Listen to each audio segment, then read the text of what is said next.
Hola Homo sapiens. En julio de 1946 la revista Times situaba en su portada a Albert Einstein y lo nombraba como el padre de la bomba atómica. Pero, ¿cuáles eran los motivos para nombrarlo de tal modo? ¿Es que acaso su famosa ecuación había contribuido a desarrollar la bomba o era más por una cuestión política? La verdad, como comenté en el vídeo de los espías atómicos, tenía interés en hablar sobre el proyecto Manhattan, pero conforme iba indagando sobre el tema he visto una información sobre el físico alemán que me ha llamado mucho la atención y creo que es incluso más interesante que el propio desarrollo del proyecto Manhattan como tal. Así que de esto vamos a hablar en este vídeo, de quizás el hecho por el que más arrepentido se sintió Einstein durante su vida y quizá un grave error a nivel ético en su carrera. Situémonos en la década de 1930, ¿vale? Para aquel entonces Albert Einstein era ya un físico totalmente consagrado a nivel mundial, súper famoso. Es bien sabido que Einstein era un científico pacifista, para nada le gustaban las guerras, de hecho durante la Primera Guerra Mundial defendió a cruz y raya la paz internacional y el fin del conflicto. Pero ¿qué pasa? Que en 1933, a pesar de sus esfuerzos antibélicos, Hitler tomó el poder en Alemania y entonces Einstein, al ser también de origen judío, se vio obligado a abandonar el país y se mudó a Estados Unidos, concretamente a la zona de Long Island en Nueva York, donde pues alquiló una casa, digamos, de verano, una especie de chalet con su barquito para navegar, para pasar una vida tranquila, digamos, ¿no? Estaba ya en su último año de carrera realmente. Entonces, claro, ¿cómo pudo remotamente Einstein participar de alguna manera o contribuir al proyecto Manhattan? Pues para entender esta historia tenemos que fijarnos un poco en el desarrollo de la fisión nuclear. Fue en 1932 cuando el físico James Chadwick descubrió el neutrón, una partícula subatómica muy importante para este concepto de la fisión y sus posteriores aplicaciones. Conforme iban pasando los años, físicos como el húngaro Leo Szilard y el italiano Enrico Fermi iban trabajando en el hipotético descubrimiento de una fisión nuclear, hasta que a finales de 1938 los físicos alemanes Otto Hahn, Fritz Strassmann y la sueca Lise Meitner descubrieron como tal este fenómeno, lo cual abrió un mundo de posibilidades en cuanto a aplicaciones prácticas como la generación de corriente eléctrica o pues sí, las bombas atómicas. ¿Qué pasa? Que aquí una figura muy importante es la de el húngaro Leo Szilard. Ya desde años antes de que se descubriese como tal la fisión, había formulado hipótesis sobre la utilización de esta fisión nuclear, como por ejemplo con el concepto de la reacción nuclear en cadena. Si un proceso de fisión nuclear liberaba neutrones, esos neutrones a su vez podían generar más fisiones nucleares, lo cual generaría una reacción en cadena que liberaría unas cantidades de energía sin iguales. Y es curioso porque a Szilard le vino este concepto de la reacción en cadena mientras esperaba un semáforo en un barrio de Londres. ¿Casualidad? Pues no lo sabremos, ¿no? Pero el caso es que Szilard, como físico húngaro que también residía en Alemania, tuvo que huir del país cuando el Tercer Reich tomó el poder y en un primer momento se mudó a Londres y ya de ahí a Estados Unidos, donde posteriormente empezó a trabajar con el físico italiano Enrico Fermi en la creación del primer reactor nuclear de la historia, el cual se llevó a cabo en la Universidad de Chicago. Entonces digamos que ya para finales de la década de 1930 es cuando se sientan las bases de la fisión nuclear y comienzan a generarse hipótesis sobre sus aplicaciones prácticas. Y en esto pues Szilard tuvo muchísima influencia. En el momento en el que formuló esta idea y empezó a trabajar con Enrico Fermi, también estaba muy pendiente del panorama internacional. Él no era tonto y sabía que Hitler, al haber ascendido al poder, iba a declarar casi con total seguridad una guerra mundial, debido principalmente a muchas partes que estaba invadiendo en Europa. Así que se dio cuenta de que Alemania empezó a cortar el suministro de uranio de las minas que poseía en Checoslovaquia, y en ese momento pensó que los alemanes podrían estar embarcados en el desarrollo de una hipotética por aquel entonces bomba atómica. Así que, por el miedo que este posible acontecimiento suscitaba en Szilard, decidió que tenía que tomar cartas en el asunto y que tenían que comunicar esto al gobierno de los Estados Unidos para que se tomase acción de cara pues a posibles conflictos futuros y por la escala de esas armas, ¿no? O sea, como digo, por aquel entonces era un concepto hipotético el de la bomba atómica, pero se sabía, debido a los conceptos teóricos de la fisión nuclear y de la reacción en cadena, que la cantidad de energía que liberaría sería tal que destruiría puertos enteros, ciudades enteras. O sea que los físicos de aquel entonces estaban bastante alarmados con que los nazis pudiesen desarrollar esto, ya que quien poseía una bomba atómica dominaría el mundo básicamente. Con el objetivo objetivo de informar al gobierno, Leon Szilard sabía que necesitaba un nombre, necesitaba a alguien que tuviese influencia, que fuese famoso para que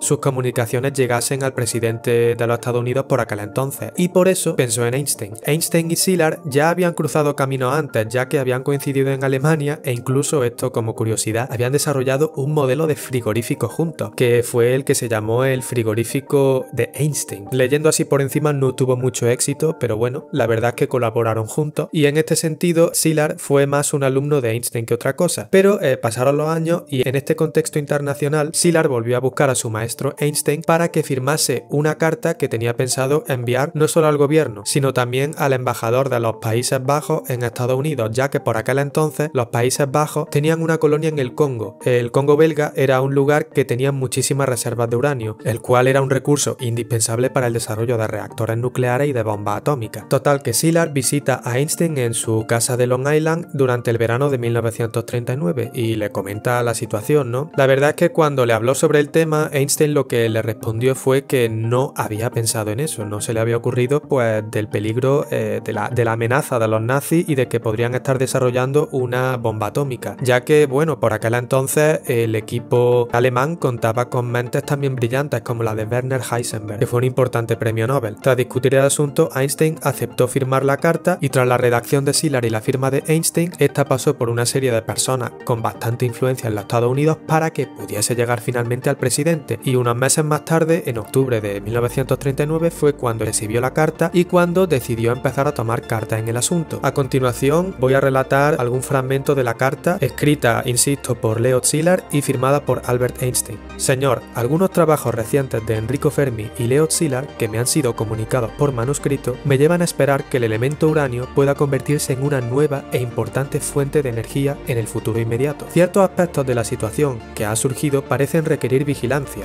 y, si es necesario, acción rápida por parte del gobierno. Por lo tanto, creo que es mi deber llamar su atención sobre los siguientes hechos y recomendaciones. En el transcurso de los últimos 4 meses se ha hecho probable, a través del trabajo de Joliot en Francia, así como de Fermi y Szilard en Estados Unidos, que sea posible establecer una reacción en cadena nuclear en una gran masa de uranio, mediante la cual se generarían grandes cantidades de energía y grandes cantidades de nuevos elementos similares al radio. Este fenómeno también podría conducir a la construcción de bombas, y es concebible, aunque mucho menos seguro, que se puedan construir bombas extremadamente potentes de un nuevo tipo. Una sola bomba de este tipo, transportada por barco y explotada en un puerto, podría destruir todo el puerto junto con parte del territorio circundante. Como se puede ver en la carta, por aquel entonces los físicos pensaban que era necesaria una gran cantidad de uranio para crear una bomba, pero lo cierto es que poco después en Reino Unido se llevó a cabo un descubrimiento importante, por el cual se vio que la masa crítica de uranio que se necesitaba para iniciar la reacción en cadena era mucho menor de lo que se pensaba, era de 10 kilogramos,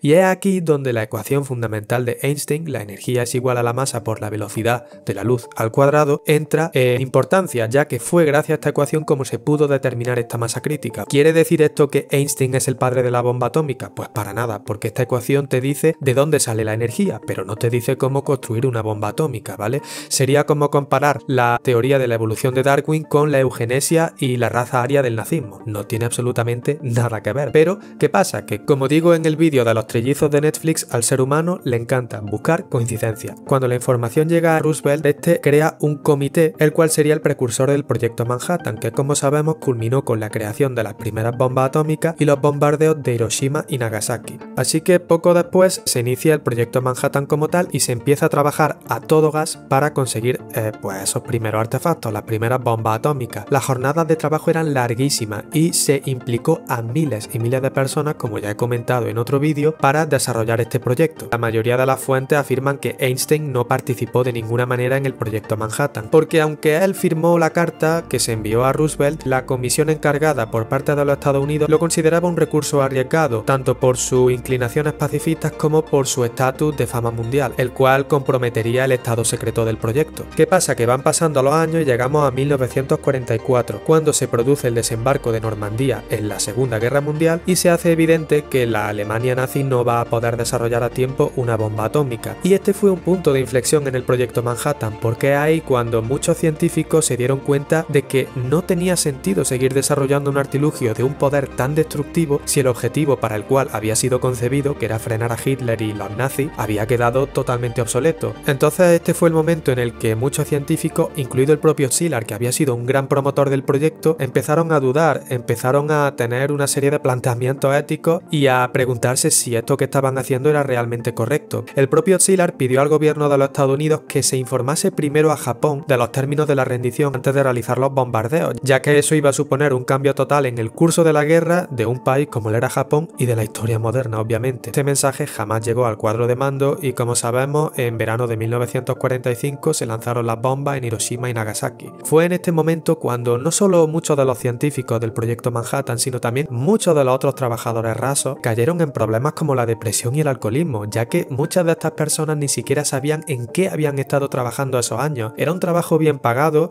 con una serie de beneficios, el cual vino bien en una época de depresión en Estados Unidos, pero cuando vieron que el trabajo que habían llevado a cabo contribuyó a crear tal destrucción y a acabar con la vida de miles de personas, se arrepintieron. Y Einstein fue precisamente una de las figuras que también se arrepintió. De hecho, en comunicación con algunos periódicos, él decía que se arrepentía totalmente de la decisión que había tomado a la hora de firmar la carta, y el mismo Einstein comentaba que lo hizo porque pensaba que los alemanes desarrollarían la bomba. De haber sabido lo contrario, no habría tomado ninguna acción. Incluso escribió una famosa revista en Japón para pedir disculpas, arrepentirse e indicar pues lo mismo, que él había tomado esa determinación sobre todo por miedo a que Hitler y los nazis desarrollasen la bomba, pero que una vez visto el poder de destrucción y para lo que se había utilizado, estaba totalmente en contra del uso de las bombas atómicas. Y de hecho, tras el final de la Segunda Guerra Mundial, cuando Szilard, Einstein y otros compañeros crean el Comité de Científicos Atómicos, el cual abogaba básicamente por acabar con el uso de las bombas atómicas y buscar la paz mundial. Incluso una semana antes de morir en 1955, Einstein firmó el manifiesto Russell-Einstein, que era pues algo parecido a lo del Comité de Científicos Atómicos, cuya función era la de advertir de los peligros del uso de la energía nuclear, de las bombas atómicas y concienciar sobre la paz mundial. Como vemos, Estados Unidos empezó un proyecto gracias a figuras como Szilard y Einstein. Estaban súper convencidos, sobre todo por el miedo a que Hitler desarrollase una bomba, pero poco a poco se fueron dando cuenta de que lo que habían ayudado a construir cambió por completo el transcurso de la historia y del mundo tal y como lo conocemos. Era una información que me pareció bastante interesante ver cómo una figura tan importante como la de Einstein también tuvo errores a nivel ético, a nivel de implicación política en su vida, y cómo también tuvo la fortaleza y la valentía de admitir su equivocación y de posteriormente implicarse para frenar el uso de la energía nuclear. Así que ya sabes, Homo sapiens, si el vídeo te ha gustado, puedes darle a like, dejarme tu opinión en comentarios y por supuesto no olvides suscribirte al canal para saber cómo será el mundo del mañana.